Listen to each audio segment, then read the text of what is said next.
Aló, aló, bienvenidos a este canal que vuela sobre los libros, y en esta ocasión les tengo a un invitado que de poeta y loco dicen que todos tenemos un poco. Bueno, él tiene toneladas, poeta y loco y granero y de todo morocho. Les presento a Honorio Robledo. Bravo, un aplauso. Y bueno, les voy a presumir rápidamente algunos de sus trabajos. Nico visita la luna, El Cucuy o El Coco y Bemberecua, donde él ilustra y también pues hace las historias. O cuando nada más eres escritor, ¿verdad? La sombra de la sombra, ilustrado por Efraín Maldonado. Pues sin más, Honorio, gracias por estar en este vuelo. Un saludo, qué bueno que me invitaron y que por ahí nos conectamos. Y entonces...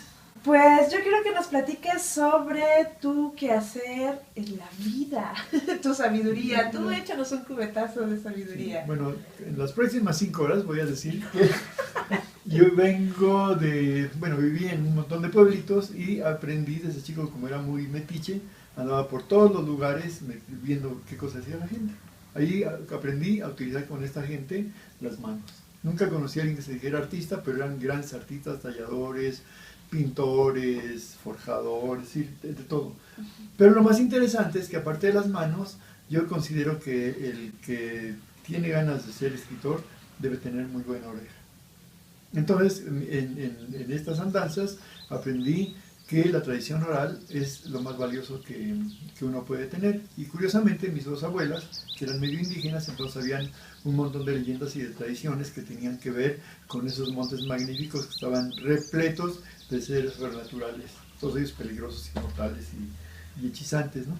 Entonces, de ahí, cuando ya comencé a tener contacto con mi hija, con otros niños, entonces comencé a narrar los cuentos que había escuchado y a recrearlos y después a inventar. Y a partir de eso, como consolidé un trabajo de autor de libros y de ilustrador después, porque finalmente todo esto va relacionado.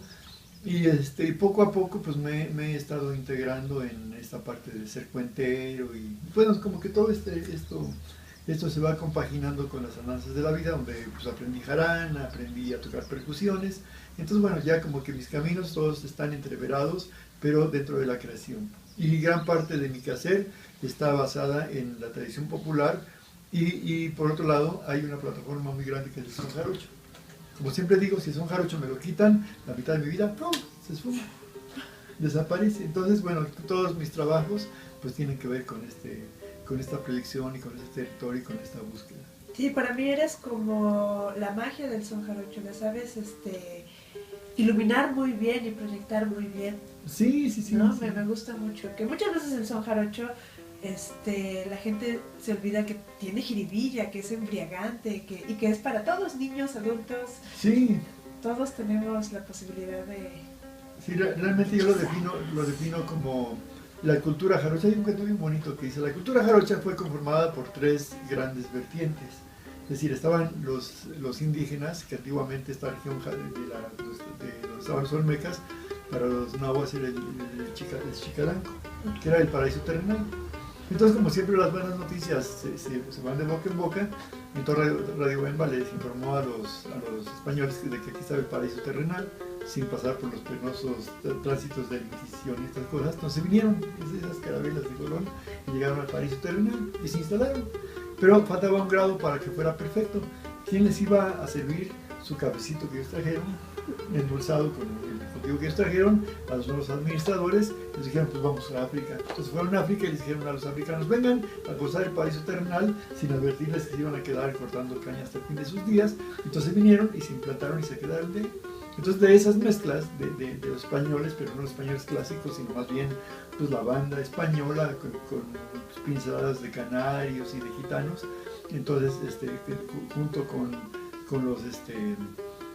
los africanos y los indígenas que estaban aquí, entonces fue conformando una cultura pues única en México, ¿no? Que tiene que ver está más conectada con el flujo caribeño, que es donde pues viene toda esta parte de cadencia, de ritmo, de acento, de negrada. Entonces, con esa conjunción vino la cultura jarocha, que aparte de la música, hay una parte muy importante en la culinaria. Y después la cuentería. La cuentería es es alucinante. Hay una parte de los cuentos donde tienen contradicciones africanas, entonces hay unos cuentos así verdaderamente de increíbles, ¿no?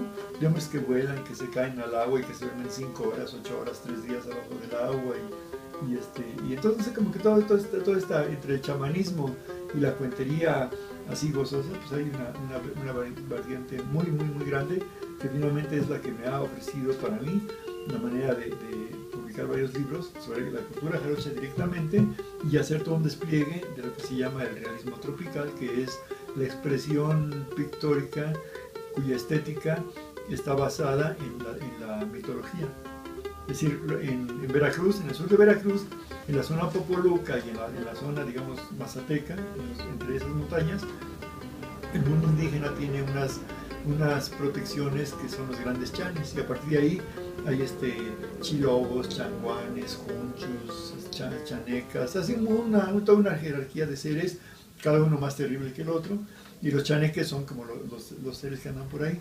Pero hay toda una mitología muy fuerte que ya encontramos en un proyecto que hice de hacer una película que recogimos el testimonio de 63 cuenteros en todo Sotavento, 40 horas de grabación. De viva voz, sí, hay un que se llama Narradores Delirantes de Sotavento, por ahí está en YouTube. Entonces ellos tienen esa posibilidad de contar cuentos y en sus cuentos encontramos que debajo de las tarimas viven los chaneques de la tarima. Por eso le ponen caracoles y cascabeles y platitos antiguamente a las tarimas, por eso se bendicen. Y luego hay un árbol de las jaranas, donde salen las jaranas. Después hay chaneques que entierran un tronco, lo dejan ahí meses o años, y cuando sacan el tronco hacen las jaranas y las dejan flotar como papalotes para que se impregnen de las voces del viento, por eso las jaranas. Entonces ellos hacen sus sones y nosotros que pensamos haciendo un son, soñamos un son y pensamos que nosotros hicimos el son de senderos, por ejemplo, pero no, fueron los chaneques los que nos pusieron en la vía de mira, este son se toca así, ellos nos enseñan. Entonces toda esa mitología es fuerte, por eso es que cuando el fandango comienza a repiquetear, convoca a un duende, igual que el flamenco, que también es una música mística, o la rumba cubana, que también, o bueno, todas las percusiones tienen su dios, pues por Changó, que se quitó el pellejo para ponerse los tambores. Entonces el son jarocho tiene esa beta mágica, por eso es que los bailadores a las 4 de la mañana pues ya están viendo para adentro, ya pertenecen a otra esfera de la realidad. Ay, qué belleza, sí, todos tus textos son poderosos y los celebro muchísimo. Entonces ahora te comparto que acabo de terminar el son del toro sacamandú, es el son más brilloso, más enjundioso que tiene el repertorio del son jarocho. Entonces, como todos los grandes sones, tienen un cuento, los capillas tienen un cuento magnífico sobre el diablo, el cascabel, el colás también tiene por ahí su cuentito. La película del toro sacamandú es magia y es hechicería y es toda una historia así que da para una novela. Y esa novela primero hice una especie de cuento infantil que por ahí. Sí, lo tengo, sí. El libro de toro sacamandú ya está publicado por el IBEC y está votado y es bien bonito.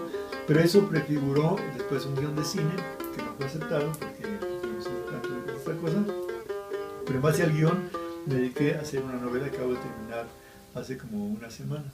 Vaya, sí. Ya de dejar aquí ya está ya la novela. Lo demás va a ser la carpintería, como decía nuestro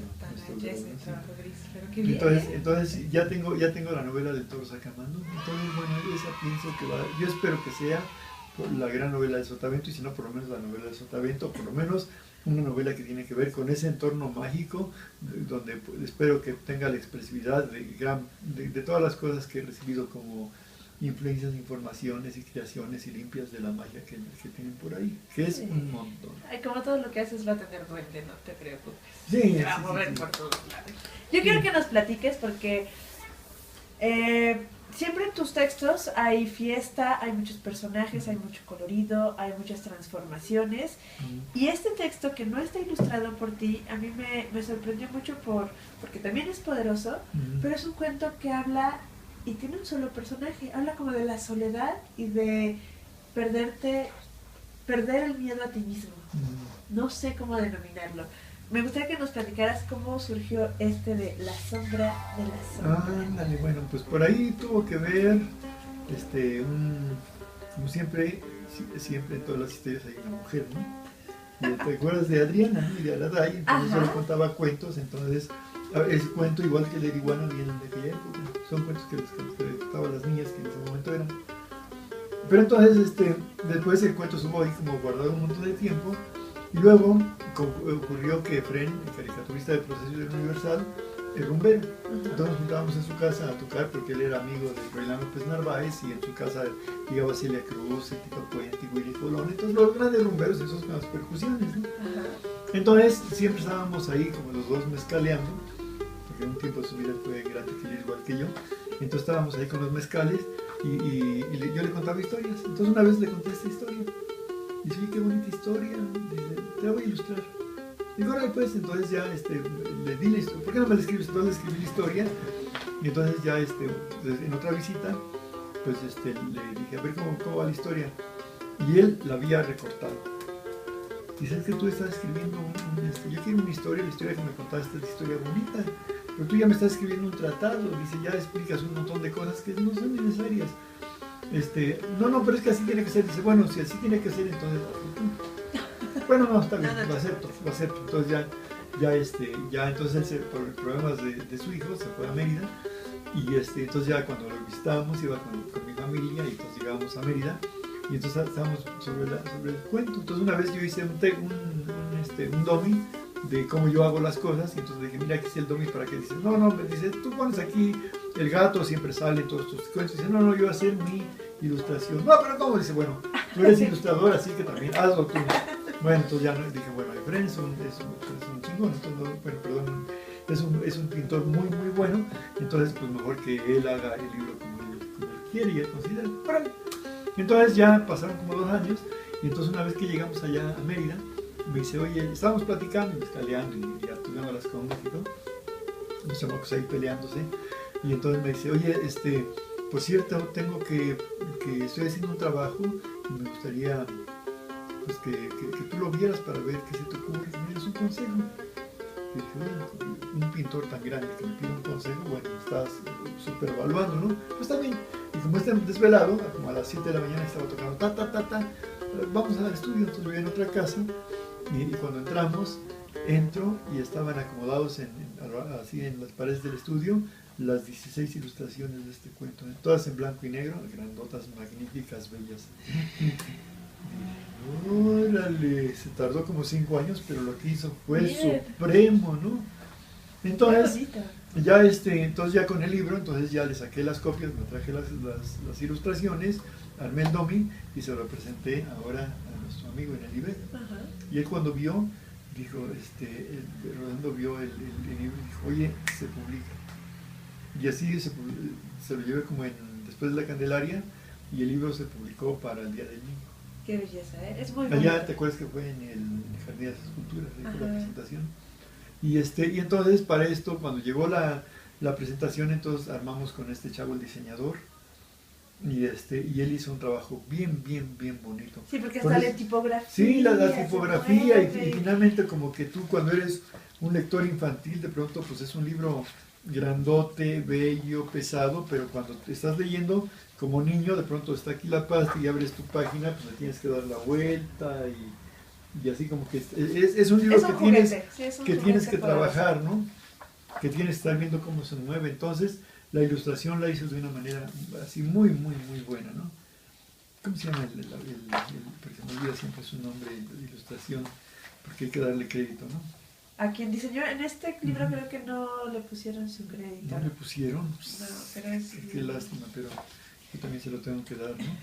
Sí, a veces el trabajo gris. Sí. No es reconocido. Como el iluminador en teatro. Sí, porque nadie los pela, ¿no? Sí, entonces esta es la historia y pues realmente el camino de este burrito pues es una cosa muy sencilla que además está dentro de las dinámicas de todas las gentes, ¿no? Es decir, la esencia del libro es que el burro no le gustaba su sombra, entonces sufría mucho hasta que un día encuentra un tecolote que son muy sabios y le dijo, no, hay un chamán en el desierto que te puede quitar la sombra. Pues ahí va corriendo y entonces lo anda buscando y no lo encuentra y junto a él, pues obviamente pues lo único que había en ese desierto pues era la sombra. Entonces como se aburría, comenzó a platicar con la sombra hasta que comenzaron a platicar y entonces se dio cuenta de que la sombra era muy, muy divertida. Entonces al rato andaba en una plática, hasta que un día la sombra dice, bueno, ¿y qué andamos buscando aquí? Ay, sí es cierto. Ups. Entonces, no, pues ya se me olvidó, vámonos de vuelta a la casa. Pues ahí vienen de regreso, ya llegaron a Jico, donde habían salido, y entonces desde entonces viven felices y contentos a pleno sol. Entonces esto más bien se refiere a que nosotros tenemos siempre el estigma de nuestro lado oscuro. Entonces, nuestro lado oscuro, a veces nos damos cuenta de que estamos peleando siempre contra nuestro demonio, sin saber, y tratamos de quitarlo y de fracturarlo, y hay gente que pierde la vida en quitarse el lado oscuro, pero de alguna manera el lado oscuro también, como decían en nuestras antiguas tradiciones, es tu motor. Todo lo que pasa es que tu lado oscuro está mal administrado, entonces si lo limpias, ya ves que por ejemplo Jico es un lugar para limpiar el lado oscuro, o Chalma. Hay lugares donde tú llegas a los sitios, sí, quitas el lado oscuro, lo tienes que limpiar. Es decir, está oscuro y es el lado, digamos, pinche, pero lo tienes que limpiar y lo tienes que dar tu tratamiento, porque finalmente también es tu motor más importante. Y por otro lado, la sombra, ya ves que aquí se dice que alguien te pisó la sombra, quiere decir que alguien te hizo mal a través de la sombra. Y por ahí, por los trucos, hay gentes, curanderos, que como que te ven primero la sombra antes de decir qué cosa tienes. A ver, primero ves qué es lo que tu sombra refleja y dice de ti. Y los concheros, cuando muere alguien, un conchero así poderoso, lo que hacen es un ceremonial para levantarle la sombra a los 9 días, para que no se quede enganchado en las cosas del mundo. Entonces, la esencia del libro es finalmente, amiguito, ponte en buen trato con tus sombras, con tu lado oscuro. Es la esencia de este libro. Es poderosísimo, sí, qué bonito. Es bonito, ¿no? Sí. Y luego el Efraín pues hizo obviamente pues un trabajo magnífico, es la sombra de la sombra, y él lo hizo así como minimalista en blanco y negro. Todas sus ilustraciones son magníficas, bellas, y el diseñador verdaderamente hizo un trabajo también magnífico, ¿no? Pues Honorio, muchas gracias por habernos visitado. Ahí te paso el link de la entrevista. Sí, lo malo es la cosa esta, ¿no? Sí, pues bueno, pues un beso a todos y nos vemos en el próximo vuelo. Y a todas. Y a todas. Sí.